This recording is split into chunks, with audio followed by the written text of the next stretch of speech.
ಆಧ್ಯಾತ್ಮಿಕದಲ್ಲಿ ಸತ್ಯ ಇದೆ, ಧರ್ಮ ನಿಜವಾದ ಧರ್ಮದಲ್ಲಿ ಸತ್ಯ ಇದೆ. ಪೂಜೆ ಪುನಸ್ಕಾರ ಮಾಡ್ಕೋತೀರಾ, ಅದು ನಿಮ್ಮ ಮನಸ್ಸಿಗೆ ಮತ್ತು ಮನೆಗೆ ಬಿಟ್ಟಿದ್ದು. ಅದರಿಂದ ಇನ್ನೊಬ್ಬನಿಗೆ ಯಾರಿಗಾರು ಮೋಸ ಆಗ್ತಾ ಇದೆಯಾ? ಹಗಲ್ ಧೋರಣೆ ಮಾಡ್ತಾ ಇದ್ದೀರಾ?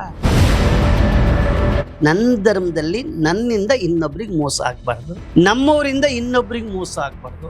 ಧರ್ಮದ ಹೆಸರು ಹೇಳ್ಕೊಂಡು ಹಗಲ್ ಧೋರಣೆ ಮಾಡ್ತಾ ಅವ್ರ ವಿರುದ್ಧ ನನ್ನ ಧ್ವನಿ.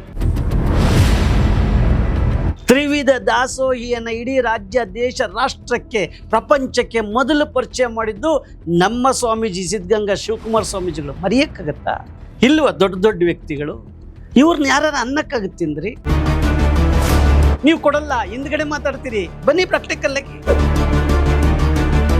ತಾಕತ್ ಖಂಡಿತ ಇದೆ. ಜೀವ ಇರೋವರೆಗೂ ಹೋರಾಟ ಮಾಡ್ತೀವಿ. ನೀವು ಇನ್ನೇನು ಆಫ್ಟರ್ ಆಲ್ ಮಾಡ್ಬೋದು, ನನ್ನ ಒಂದು ಗುಂಡಿಗೆ ಕೊಲ್ಬೋದು, ಚಾಕು ಚೂರಿ ಹಾಕಿ ಒಂದು ಸೆಕೆಂಡಲ್ಲಿ ಸಾಯಿಸ್ಬೋದು. ಅಷ್ಟೇ ತಾನೇ ನಿಮ್ಮ ಕೈಲಿ ಮಾಡೋಕ್ಕಾಗತ್ತೆ. ಸರ್, ಅಪಾರ್ದಿನ ಕಾನೂನು ಬ್ಲ್ಯಾಕ್ ಮ್ಯಾಜಿಕ್ ಅನ್ನೋದು ಸತ್ಯನಾ? ಅದಾಗುತ್ತಾ? ಖಂಡಿತ ಹೇಳ್ತೇನೆ. ಬ್ಲ್ಯಾಕ್ ಮ್ಯಾಜಿಕ್ ಅನ್ನೋದೇ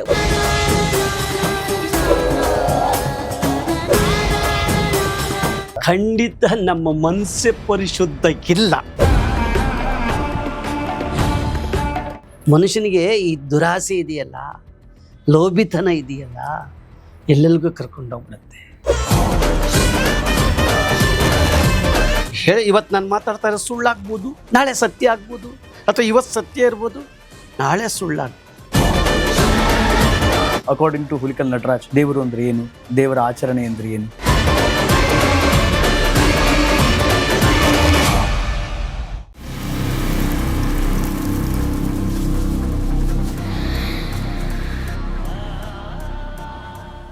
ಇಷ್ಟೆಲ್ಲ ನೀವು ತಿಳ್ಕೊಂಡಿರೋರಿಗೆ ಯಾಕೆ ಆ ಟ್ಯಾಗ್ಲೈನ್ ಬಂತು, ಹಿಂದೂ ವಿರೋಧಿ ಅಂತ?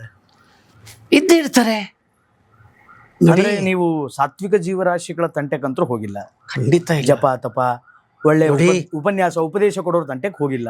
ಆಧ್ಯಾತ್ಮಿಕದಲ್ಲಿ ಸತ್ಯ ಇದೆ, ಧರ್ಮ ನಿಜವಾದ ಧರ್ಮದಲ್ಲಿ ಸತ್ಯ ಇದೆ. ಪೂಜೆ ಪುನಸ್ಕಾರ ಮಾಡ್ಕೋತೀರಾ, ಅದು ನಿಮ್ಮ ಮನಸ್ಸಿಗೆ ಮತ್ತು ಮನೆಗೆ ಬಿಟ್ಟಿದ್ದು. ಅದರಿಂದ ಇನ್ನೊಬ್ಬನಿಗೆ ಯಾರಿಗಾರು ಮೋಸ ಆಗ್ತಾ ಇದೆಯಾ? ಹಗಲ್ ಧೋರಣೆ ಮಾಡ್ತಾ ಇದ್ದೀರಾ? ಇಲ್ವಲ್ಲ. ನೀವು ಮಾಡಿ. ಅದು ನಿಮ್ಮ ಅವರವರ ಭಾವನೆಗೆ, ಅವರವರ ಭಕ್ತಿಗೆ, ಅವರವರ ವೇಷದಲ್ಲಿ ಅದು ಬಿಟ್ಬಿಡಿ. ನನ್ನ ಇಂಟೆನ್ಷನ್ ಏನು? ನನ್ನ ಧರ್ಮದಲ್ಲಿ ನನ್ನಿಂದ ಇನ್ನೊಬ್ರಿಗೆ ಮೋಸ ಆಗಬಾರ್ದು, ನಮ್ಮವರಿಂದ ಇನ್ನೊಬ್ರಿಗೆ ಮೋಸ ಆಗಬಾರ್ದು, ನಮ್ಮವರಿಂದ ನಮ್ಮರಿಗೆ ಮೋಸ ಆಗಬಾರ್ದು. ಧರ್ಮದ ಹೆಸರು ಹೇಳ್ಕೊಂಡು ಹಗಲ್ ಧೋರಣೆ ಮಾಡಬಾರ್ದು. ಅವ್ರ ವಿರುದ್ಧ ನನ್ನ ಧ್ವನಿ. ಈಗಲೂ ಎಂತೆಂಥ ಪುಣ್ಯಾತಮರಿದ್ದಾರೆ. ಸಿದ್ದೇಶ್ವರಪ್ಪರಿಲ್ವಾ? ಮಾತಾಡೋಕ್ಕಾಗತ್ತಾ? ಬಿಜಾಪುರ ಸಿದ್ದೇಶ್ವರ. ಎಸ್. ಚುಂಚನಗಿರಿ ಸ್ವಾಮೀಜಿ ಲಕ್ಷಾಂತರ ಹೊಂಗೆ ಮರ ಕಟ್ಟಿಸಿ ಬೀಜ ಹಾಕಿದ್ರು, ಪರಿಸರ ಪ್ರಕೃತಿಗೋಸ್ಕರ ಹೋರಾಡಿದ್ರು. ಅವ್ರ ಬಗ್ಗೆ ನಾವು ಮಾತಾಡೋಕ್ಕಾಗತ್ತಾ? ತ್ರಿವಿಧ ದಾಸೋಹಿಯನ್ನು ಇಡೀ ರಾಜ್ಯ, ದೇಶ, ರಾಷ್ಟ್ರಕ್ಕೆ, ಪ್ರಪಂಚಕ್ಕೆ ಮೊದಲು ಪರಿಚಯ ಮಾಡಿದ್ದು ನಮ್ಮ ಸ್ವಾಮೀಜಿ ಸಿದ್ಧಗಂಗಾ ಶಿವಕುಮಾರ ಸ್ವಾಮೀಜಿಗಳು. ಮರೆಯಕ್ಕಾಗತ್ತಾ? ಇಲ್ವ? ದೊಡ್ಡ ದೊಡ್ಡ ವ್ಯಕ್ತಿಗಳು, ಗ್ರೇಟ್ ಪರ್ಸನಾಲಿಟೀಸ್. ಎಸ್.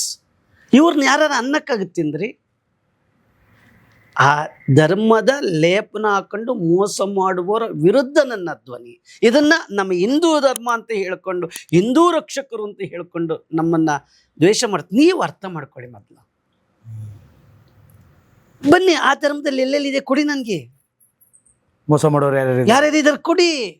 ನೀವು ಕೊಡಲ್ಲ, ಹಿಂದ್ಗಡೆ ಮಾತಾಡ್ತೀರಿ. ಬನ್ನಿ ಪ್ರಾಕ್ಟಿಕಲ್ ಆಗಿ. ಇಂಥ ಕಡೆ ಹಿಂಗೆ ನಡೀತಾ ಇದೆ, ನಿನ್ನ ತಾಕತ್ತಿದ್ರೆ ಹಿಡೀರಿ ಅಂತ ಹೇಳ್ತಿರಲ್ಲ, ಹೇಳಿ. ತಾಕತ್ತಿದೆ.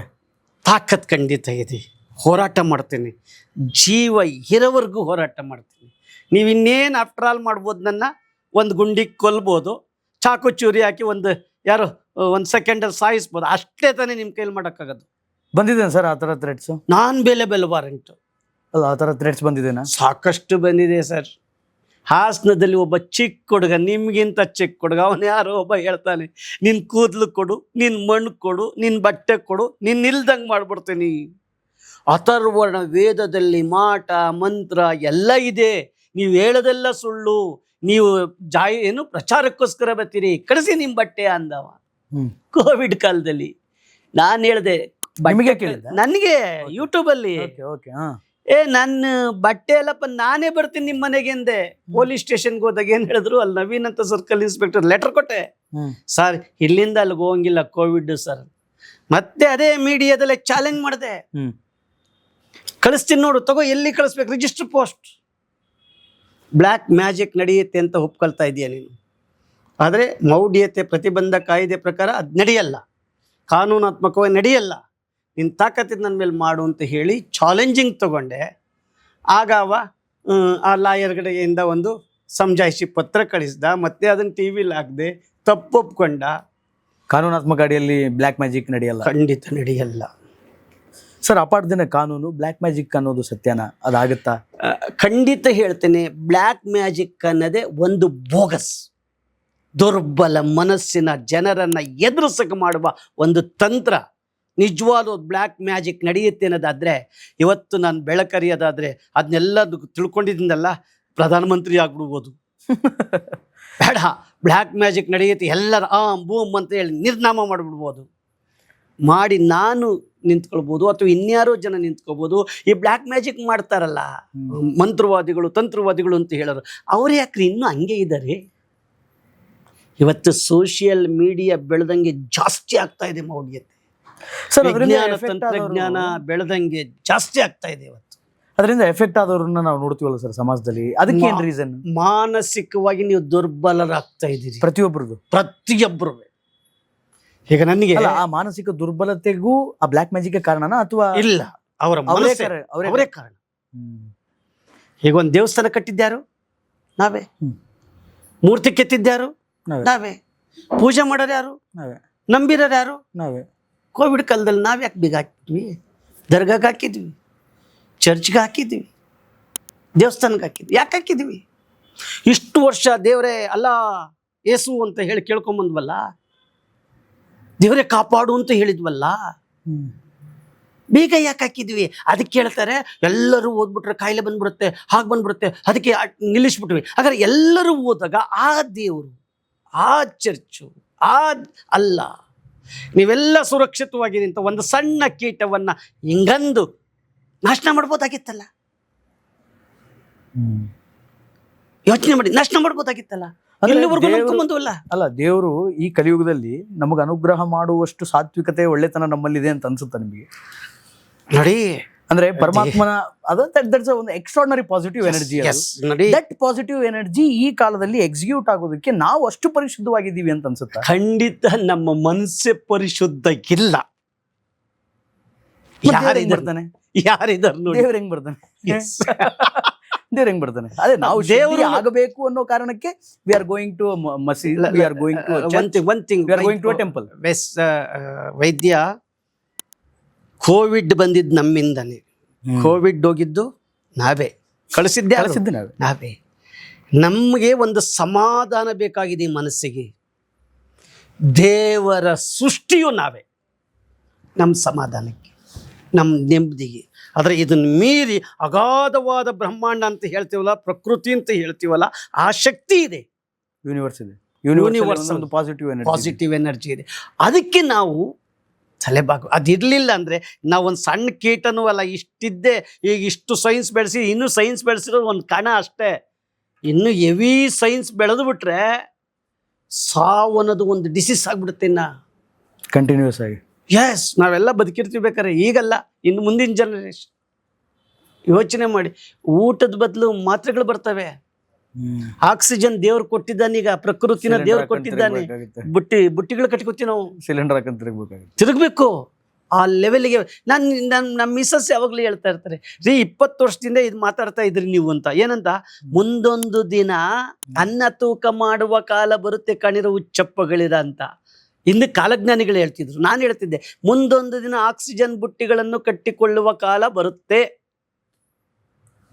ಮುಂದೊಂದು ದಿನ ಬೇರೆ ಬೇರೆ ಗ್ರಹಗಳಲ್ಲಿ ವಾಸ ಮಾಡ್ತೀವಿ. ಇವತ್ತಲ್ಲೇ ಮಂಗಳಗ್ರಹಕ್ಕೆ ಪ್ಲೇಟ್ ಬಿಡ್ತಾವ್ರೆ, ಮಾರ್ಸಿಗೆ ಹೋಗೋ ಚಾನ್ಸಸ್ ಇದೆ, ಮಾರ್ಚಿಗೆ ಪ್ಲೇಟು. ಇಷ್ಟು ಸೈನ್ಸ್ ಮುಂದುವರೆದ್ರು ಹ್ಯೂಮನ್ ವ್ಯಾಲ್ಯೂಸ್ ಅಲ್ಲಿ, ಮಾನವೀಯ ಧರ್ಮಗಳಲ್ಲಿ ಮನುಷ್ಯ ಮುಂದುವರೆದಿಲ್ಲ. ಮನುಷ್ಯನಿಗೆ ಈ ದುರಾಸೆ ಇದೆಯಲ್ಲ, ಲೋಭಿತನ ಇದೆಯಲ್ಲ, ಎಲ್ಲೆಲ್ಗೂ ಕರ್ಕೊಂಡೋಗ್ಬಿಡುತ್ತೆ. ನನ್ನ ಪ್ರಕಾರ ಧರ್ಮ ಅಂದರೆ ಹಿಂದೂ, ಮುಸ್ಲಿಂ, ಕ್ರೈಸ್ತ ಅಲ್ಲ. ಇನ್ನೊಬ್ಬರ ಮನಸ್ಸಿಗೆ ನೋವಾಗ್ದಂಗೆ ನಡ್ಕೊಳ್ಳೋದಿದೆಯಲ್ಲ, ಅದು ಧರ್ಮ. ಸರ್, ನಮ್ಮ ಸಮಾಜದಲ್ಲಿ ದೇವರು ಅಂದರೆ ಪ್ರತಿಯೊಂದು ವರ್ಗಕ್ಕೂ ಅವರವರದೇ ಆದಂಥ ಒಂದು ವಿಶ್ಲೇಷಣೆ ಇದೆ, ಅವರವರದೇ ಆದಂಥ ಒಂದು ಆಚರಣೆ ಇದೆ. ಅಕಾರ್ಡಿಂಗ್ ಟು ಹುಲಿಕಲ್ ನಟರಾಜ್, ದೇವರು ಅಂದರೆ ಏನು, ದೇವರ ಆಚರಣೆ ಅಂದರೆ ಏನು? ದೇವರು ಅನ್ನೋದು ಯೂನಿವರ್ಸಲ್, ಒಂದು ಅಗಾಧವಾದ ಪ್ರಕೃತಿ ಇದೆ. ಅದು ಎಲ್ಲರಿಗೂ ಒಂದೇ. ನಾವು ನಮ್ಮ ತಕ್ಕಂತೆ ರೂಪಿಸ್ಕೊಂಡಿದ್ದೀವಿ. ಹೆಸರುಗಳನ್ನ ಬೇರೆ ಮಾಡಿ, ನಾಮ ಹಲವು ದೇವರೊಬ್ಬನೇ ಮಾಡ್ಕೊಂಡಿದ್ದೀವಿ. ನಿಮ್ಮ ಆಚಾರ ವಿಚಾರ ನಿಮ್ಮ ಧರ್ಮದ್ದು, ಅವರವರ ಆಚಾರ ವಿಚಾರ ಅವರವ್ರ ಧರ್ಮದ್ದು, ಇವರಿವರು ಆಚಾರ ವಿಚಾರ ಅವರವರ ಧರ್ಮಕ್ಕೆ ಬಿಟ್ಬಿಡೋಣ. ಅವ್ರು ಅದ್ರಲ್ಲಿ ಶಾಂತಿ ಕಾಣ್ತಾ ಇದ್ದಾರಾ, ನೆಮ್ಮದಿ ಕಾಣ್ತಾ ಇದ್ದಾರಾ, ಏನೋ ಒಂದಿಷ್ಟು ಜಗತ್ತಿಗೆ ಅವ್ರ ಮನಸ್ಸು ಸಮಾಧಾನದಿಂದ ನಮ್ಮ ಸಮಾಜಕ್ಕೂ ಏನಾರು ಒಂದು ಒಳ್ಳೇದು ಮಾಡ್ತಾ ಇದ್ದಾರಾ, ಹ್ಯಾಂಡ್ಸ್. ಅದರಿಂದ ಯಾವುದೇ ಇದರಲ್ಲೂ ಕೂಡ ಏನಾದ್ರು ತೊಂದರೆ ನಡೀತಾ ಇದೆಯಾ, ನಮ್ಮ ಕೈಲಾಗತ್ತಾ, ಅದನ್ನು ತಿದ್ದೋಣ. ಅದು ಬಿಟ್ಟರೆ ಅಗಾಧವಾದ ಶಕ್ತಿ ಇದೆ. ಈ ಎಲ್ಲ ಹೆಸರುಗಳು ನಾವಿಟ್ಕೊಂಡಿರೋದು ನಮ್ಮ ಸ್ವಾರ್ಥಕ್ಕಾಗಿ. ಆ ಅಗಾಧವಾದ ಶಕ್ತಿ ಸೈನ್ಸ್ಗಿಂತ ದೊಡ್ಡದು ಅಂತ ನೀವು ನಂಬ್ತೀರಾ? ಸೈನ್ಸ್ ಇನ್ನು ಕುಬ್ಜ, ಪ್ರಕೃತಿ ಇನ್ನು ದೊಡ್ಡದು. ಸೈನ್ಸ್ ಇನ್ನು ಒಂದು ಬ್ಯಾಕ್ಟೀರಿಯಾ, ಇನ್ನು ರಹಸ್ಯ ಬಹಳ ಇದೆ ಅಂತೀರಾ? ಬ್ರಹ್ಮಾಂಡ ಇನ್ನು ಹೆಜ್ಜೆನೇ ಇಟ್ಟಿಲ್ಲ. ಸೈನ್ಸು ಸಂಶೋಧನೆ ಮಾಡ್ತಾ ಇದೆ. ಸೈನ್ಸ್ ಈ ಪೂರ್ತಿ ಹೆಜ್ಜೆ ಇಟ್ಟರೆ ಈಗೇನಿದೆ ಬ್ರಹ್ಮಾಂಡ, ನಾವು ಅಂದ್ಕೊಂಡಿದ್ದೀವಿ ಈ ಸಾವಿರಾರು ಲಕ್ಷಾಂತರ ಬ್ರಹ್ಮಾಂಡಗಳು ಸಿಗ್ತವೆ. ಲಕ್ಷಾಂತರ ಬ್ರಹ್ಮಾಂಡ, ಏಲಿಯನ್ಸ್ ನೋಡಿ. ಈಗ ನಾವೇನು ಮಾಡ್ತಾ ಇದ್ದೀವಿ, ನಮ್ಮಲ್ಲೇ ಇರ್ತಕ್ಕಂಥ ಒಂದು 3-4 ಜನರ ವಾಯ್ಸ್ಗಳನ್ನ ತಗೊಂಡು ಬೇರೆ ಮಂಗಳ ಗ್ರಹ ಕಳಿಸ್ತಾ ಇದ್ದೀವಿ. ಅಲ್ಲಿರೋರು ಏಲಿಯನ್ಸ್ ಮುಖಾಂತರ ಇಲ್ಲಿ ನಮ್ಮಲ್ಲಿ ಕಳಿಸ್ತಾ ಇದ್ದಾರೆ. ಎಷ್ಟು ಫಾಸ್ಟ್ ಇದೆ ಇದು ಬ್ರಹ್ಮಾಂಡ. ಈ ಬ್ರಹ್ಮಾಂಡನೂ ಸಣ್ಣದು, ಇನ್ನು ಅಲ್ಲ, ಈ ಭೂಮಿ ಸಣ್ಣದು, ಇನ್ನು ಭೂಮಿ ಅಂತ ಬೇರೆ ಯೋಜನೆ ಹೋಗ್ಬೇಕಲ್ಲ. ಸೈನ್ಸು ಈ ಪ್ರಕೃತಿಗಿಂತ ದೊಡ್ಡದಲ್ಲ, ಕಲಿತಾ ಇದ್ವಿ, ಅದ್ರ ನೆಟ್ನಲ್ಲಿ ಹೋಗ್ತಾ ಇದ್ವಿ. ಆದರೆ ಪ್ರಕೃತಿ ದೊಡ್ಡದಿದೆ, ತಿಳ್ಕೊಳ್ಳೋದು ನಾವು ಬಾವಿ ಕಪ್ಪೆಗಳು. ಅದಕ್ಕೆ ನಾವು ಇಷ್ಟೆಲ್ಲ ನಡೀತಾ ಇದ್ವಿ. ಹಿಂದಿನ ಕಾಲದರು ಜ್ಞಾನಿಗಳು ಹೇಳಿದ್ರು, ಬಾವಿ ಒಳಗಡೆ ಒಂದು ಕಪ್ಪೆ ಇರುತ್ತೆ, ಇನ್ನೊಂದು ಸಮುದ್ರದ ಕಪ್ಪೆ ಬಂದು ಅದ್ರೊಳಗಡೆ ಬೀಳುತ್ತೆ. ಆಗ ಬಾವಿ ಕಪ್ಪೆ, ನೀನು ಸಮುದ್ರ ಎಷ್ಟು ಅಂತ ಕೇಳುತ್ತೆ, ನಗದು ಇಷ್ಟು ದೊಡ್ಡದ, ಅಷ್ಟು ದೊಡ್ಡದ, ಇಷ್ಟು ದೊಡ್ಡದ. ಸಮುದ್ರ ಕಪ್ಪೆ ನಗುತ್ತೆ, ನೀನು ಇಲ್ಲಿದ್ದೀಯಾ, ಬಾವಿ ಕಪ್ಪೆ ನಿನ್ನಷ್ಟೇ ಬಾ ಅಂತ ಹೊರಗಡೆ ಕರ್ಕೊಂಡೋಗಿ ತೋರಿಸುತ್ತೆ ಎಷ್ಟಿದೆ ಅಂತ. ಸೈನ್ಸ್ ಇನ್ನೂ ಒಂದು ಸಣ್ಣ ಬಾವಿ, ನಮ್ಮ ಮನಸ್ಸು ಕೂಡ ಇನ್ನೂ ಇದೆ. ನಮ್ಮ ಮನಸ್ಸೇ ಸೈನ್ಸನ್ನು ಕಂಡುಹಿಡಿಬೇಕಾಗಿತ್ತು. ನಮ್ಮ ಮನಸ್ಸೇ ಎಲ್ಲವನ್ನೂ ಮಾಡಬಹುದು. ಆ ನಿಟ್ಟಿನಲ್ಲಿ, ಆ ಪಥದಲ್ಲಿ ಇದೆ ಮನಸ್ಸು. ಇವತ್ತು ನಾನು ಮಾತಾಡ್ತಾ ಇರೋ ಸುಳ್ಳಾಗ್ಬೋದು, ನಾಳೆ ಸತ್ಯ ಆಗ್ಬೋದು, ಅಥವಾ ಇವತ್ತು ಸತ್ಯ ಇರ್ಬೋದು, ನಾಳೆ ಸುಳ್ಳಾಗ್ಬೋದು. ಆದರೆ ಈ ಮೌಢ್ಯತೆ ಅನ್ನೋದು ಕೊಚ್ಚೆ ನೀರು, ನಿಂತ ನೀರು, ಹರಿಯುವ ನೀರಿನ ಜೊತೆ ಸೇರ್ಕೋಬೇಕಾಗಿದೆ. ಹರಿಯುವ ನೀರಿನ ಜೊತೆ ಸೇರ್ಕೊಂಡಾಗ ಹರಿಯುವ ನೀರು ಆ ಕೊಚ್ಚೆ ನೀರನ್ನು ಗಲೀಜನ್ನು ತೆಗೆಯುತ್ತೆ, ಶುದ್ಧೀಕರಣ ಮಾಡುತ್ತೆ. ಹಾಗೆ ನಾವು ವಿಶಾಲವಾದ ಮನೋಭಾವ, ಏಕ ಸಂಸ್ಕೃತಿಯನ್ನು ಬಿಟ್ಟು ಬಹು ಸಂಸ್ಕೃತಿಯ ಕಡೆ ವಾಲನ. ಅದೇ ನಿಜವಾದ ಧರ್ಮ. ನಮ್ಮದು ನರಕ ಇಲ್ಲೇ ಇದೆ, ನಮ್ಮ ಸ್ವರ್ಗ ನಮ್ಮ ನಡವಳಿಕೆಯಲ್ಲಿದೆ, ನಮ್ಮ ನರಕ ನಮ್ಮ ನಡವಳಿಕೆ. ಹಿಪ್ನೋಟೈಸ್ ಮಾಡಬೇಕಾದ್ರೆ ಪೂರ್ವ ಜನ್ಮದಲ್ಲಿ ಏನಾಗಿದ್ರಿ ಅಂತೆಲ್ಲ ಹೇಳಿಸ್ತಾರೆ. 100% ಬೋಗಸ್. ಚಾಲೆಂಜ್ ಮಾಡ್ತೀನಿ. ನಿಜವಾಗ್ಲೂ ನಿಮ್ಗೆ ಆತ್ಮಗಳೊಂದಿಗೆ ಮಾತಾಡ್ತೀನಿ, ಸಂಭಾಷಣೆ ಮಾಡ್ತೀನಿ, ನಾನು ಬರೆಸ್ತೀನಿ ಅನ್ನೋದಾದರೆ ಒಂದೇ ಒಂದು 12 ವರ್ಷಗಳಿಂದ ನಿರಂತರವಾಗಿ ಧರ್ಮಸ್ಥಳದ ಒಂದು ಕೇಸು, ಸೌಜನ್ಯ ಕೇಸ್, ಅವಳ ಆತ್ಮನ ಬರ್ಸ್ಬಿಟ್ಟು ಹಿಂಗೆ ಆಯಿತು, ಇಂತಿಂತಾರೆ ಈ ರೀತಿ ನನ್ನ ಮೇಲೆ ಅಟ್ಯಾಕ್ ಮಾಡಿದ್ರು ಅಂತ ಒಂದು ಆತ್ಮ ಬರ್ಸಿ ಹೇಳಿಸ್ಬಿಟ್ರೆ ನಿಮಗೆ ಶರಣ ಆಗ್ಬಿಡ್ತೀನಿ. ನನ್ನ ಪ್ರಕಾರ ಪಂಚಾಂಗ ನೋಡುವ ಬದಲು ಪಂಚ ಅಂಗಗಳ ಕಡೆ ಗಮನ ಕೊಡಿ. ಜ್ಯೋತಿಷಿ ಇದ್ದಾರಲ್ಲ 99 ಜನ ಬೋಗಸ್. ಬಸವಣ್ಣನ ಅಭಿಮಾನಿಗಳು ಅಂತ ಹೇಳ್ಕೊಂಡು ಬಸವಣ್ಣನ ಫೋಟೋ ಇಟ್ಕೊಂಡು ಮಾಡಬಾರ್ದು. ಮತ್ತೆ ಅಪಪ್ರಚಾರ ಮಾಡಿಕೊಂಡು ನನ್ನ ಬಾಯಿ ಮುಚ್ಚಿಸ್ಬೇಕು ಅಂತ ಹೋರಾಟ ಮಾಡ್ತಾ ಇದ್ದಾರೆ.